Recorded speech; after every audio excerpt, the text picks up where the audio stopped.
Chers frères et sœurs, amis auditeurs, bonjour et bienvenue dans le train de la Rhapsodie des réalités. Aujourd'hui, le mardi, le 8 novembre, le thème de la Rhapsodie des réalités est « La parole dans votre cœur ». La parole dans votre cœur.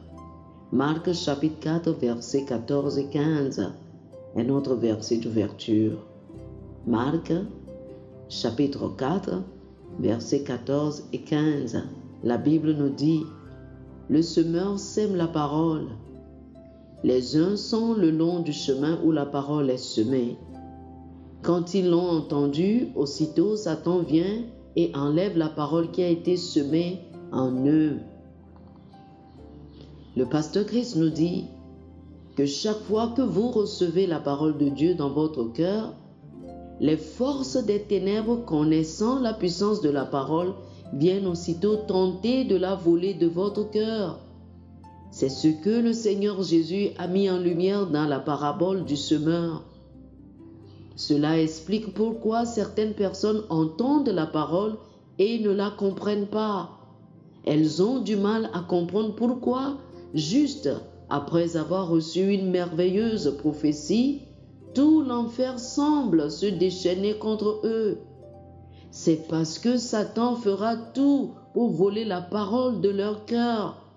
Il vous lancera toutes ses flèches et ses accusations dans le but de vous voler la parole. Il a essayé cette ruse même avec le Seigneur Jésus, remettant en question la parole qui avait été prononcée à son sujet, en lui demandant de prouver qui il est. Lisez Luc, chapitre 4, le verset 3. Bien sûr, le maître a réussi à repousser l'ennemi parce qu'il avait la parole bien ancrée dans son cœur. Vous devez délibérément garder la parole dans votre cœur. Colossiens chapitre 3, le verset 16 dit que la parole de Christ habite richement en vous.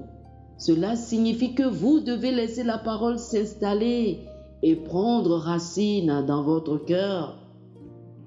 De cette façon, peu importe les efforts de l'ennemi pour la dérober de votre cœur, cela ne marchera pas. La chose la plus précieuse dans votre vie que Satan cherche à atteindre est la parole de Dieu dans votre cœur. C'est pourquoi vous devez protéger la parole dans votre cœur. Ne laissez pas la parole rester à la surface du sol de votre cœur où l'ennemi peut l'atteindre et la faire sortir de vous.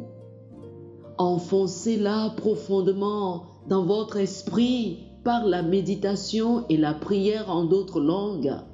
De cette façon, la parole prendra racine dans votre cœur et produira des fruits. Oh, alléluia, alléluia. Chers amis, faites cette prière avec moi. Cher Père, je te remercie pour la gloire de ta parole et la transformation que j'expérimente encore maintenant, alors que ta parole prend racine dans mon esprit, produisant en moi des fruits de justice. Merci de m'avoir donné ta parole pour que je vive par elle, pour que je l'utilise pour changer les circonstances de la vie et je m'aligne sur ta volonté parfaite et ton destin pour moi, au nom de Jésus. Amen. Alléluia. Pour plus d'études sur le sujet, je vous invite à lire Luc chapitre 8 du verset 11 au verset 15, Hébreux chapitre 2, le verset 1 et Colossiens chapitre 3, le verset 16. Luc chapitre 8 du verset 11 au verset 15, Hébreux chapitre 2, le verset 1 et Colossiens chapitre 3, le verset 16. Que le Seigneur vous bénisse abondamment. Amen. Chers frères et sœurs, nous espérons que vous avez été bénis par ce dévotionnel. Nous vous invitons à faire de Jésus-Christ le Seigneur de votre vie en priant ainsi. Ô Seigneur Dieu, Je crois de tout mon cœur en Jésus-Christ, Fils du Dieu vivant.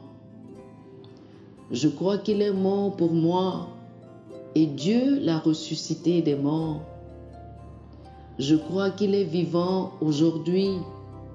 Je confesse de ma bouche que Jésus-Christ est le Seigneur de ma vie à partir d'aujourd'hui. Par lui et en son nom, j'ai la vie éternelle. Je suis né de nouveau. Merci Seigneur d'avoir sauvé mon âme. Je suis désormais un enfant de Dieu. Alléluia. Félicitations, chers frères et sœurs. Vous êtes désormais un enfant de Dieu.